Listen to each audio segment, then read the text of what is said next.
When people talk about the Beatles, they often use words like genius, perfection, and timeless.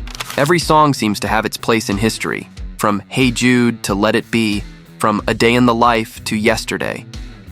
But even in a catalog as legendary as the Beatles, not every song lived up to its creator's expectations. And for Paul McCartney, a man known for his relentless perfectionism, one particular song still haunts him, a track he later called album filler, a song he believed didn't capture what the Beatles were capable of.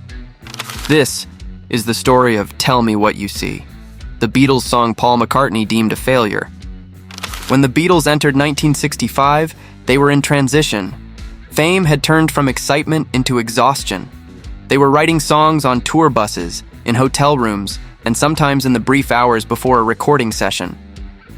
By this point, they had already conquered the world, but they were still trapped in a pop machine that demanded more hits, more albums, and more singles every few months. That year, they were working on their fifth album, Help, a soundtrack for their second film, and a project that had to balance commercial expectations with artistic growth. Paul McCartney, always the craftsman, was trying to write songs that could fit both worlds, accessible but evolving. He'd already come off writing Yesterday, a masterpiece that pushed the Beatles into emotional territory they hadn't explored before. But not every song came so naturally. Sometimes the pressure to fill an album outweighed inspiration. Tell Me What You See was written during one of those rushed creative bursts. Paul and John collaborated on it, but even McCartney later admitted it was mostly his work and not his best. In his own words, Paul once said, "It's not a great song, but it's quite nice. It was just one of those that we needed to fill up the album." That's a rare confession from someone who took immense pride in songwriting perfection.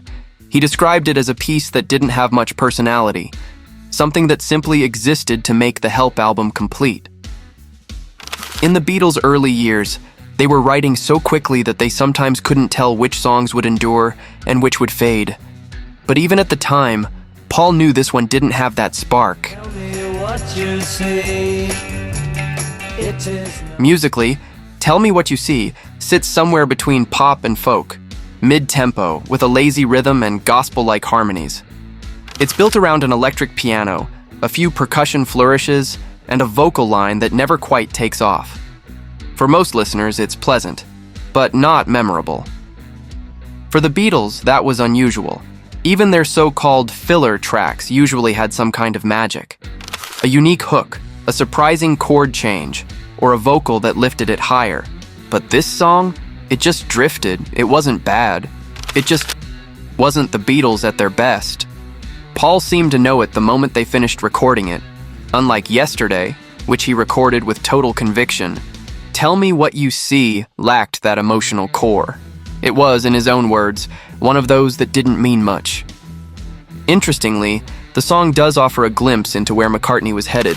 Its mellow, introspective tone foreshadowed the sound of Rubber Soul, which would arrive later that same year. There's a warmth and smoothness that hints at his later solo sensibilities, but it never fully lands. You can hear him reaching for something deeper, something more reflective, but the lyrics don't quite match the feeling.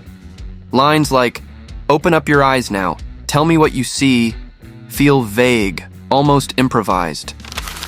It's the kind of lyric that sounds meaningful, but when you look closer, it doesn't say much.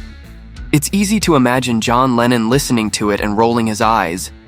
He famously disliked songs that, as he put it, don't say anything. And that's exactly how Paul later described it too, a song without much to say. In the studio, it didn't inspire much excitement either. By this point, the atmosphere at Abbey Road was efficient but mechanical. The band worked fast. They recorded Tell Me What You See in a single day, on February 18, 1965. Engineer Norman Smith recalled that sessions like this one were business as usual, the kind of recording day where the Beatles clocked in, played, and left without much discussion. There was no spark, no experimentation, no real energy in the room. Even George Harrison seemed detached, contributing simple guitar lines that felt more like placeholders than creative statements. It was a job, not a moment of inspiration.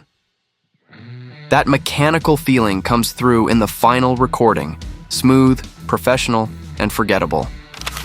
But even so, there's something fascinating about Paul's relationship to the song, because McCartney's idea of failure is very different from anyone else's. For most artists, Tell Me What You See would be a solid album track, melodic, tidy, and well performed. But Paul was chasing greatness.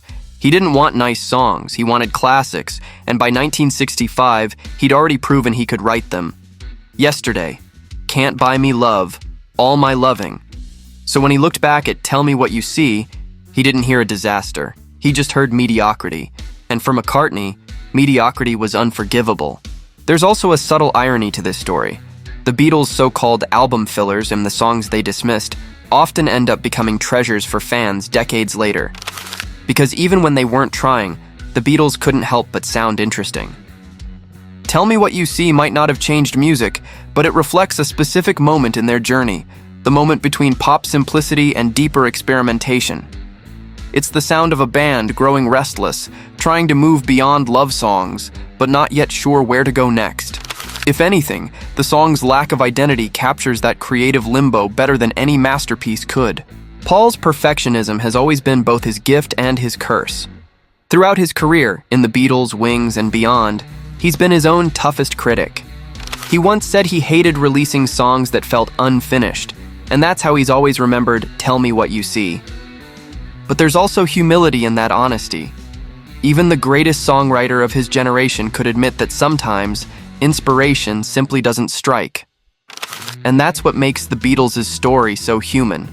They weren't gods, they were artists trying to keep up with their own legend. By the time Help was finished, McCartney had already moved on creatively. He was writing Michelle, Yesterday, and We Can Work It Out. Songs that felt timeless, emotional, and deeply personal. Compared to those, Tell Me What You See was just a leftover. But it served its purpose. It filled a gap, it met a deadline, and it taught Paul a lesson. Never settle for nice. For McCartney, that one forgettable track became a quiet reminder that every song mattered, because every note, even the ones that didn't work, shaped what came next. In the grand story of the Beatles, Tell Me What You See barely gets a mention. It wasn't a single, it wasn't a hit, and it wasn't revolutionary. But in its simplicity lies something more profound, a glimpse of Paul McCartney's impossible standards and his refusal to be ordinary. Even when he failed better than most ever could. And maybe that's why the Beatles still endure, because behind every masterpiece was an artist who cared too much to call good enough good enough.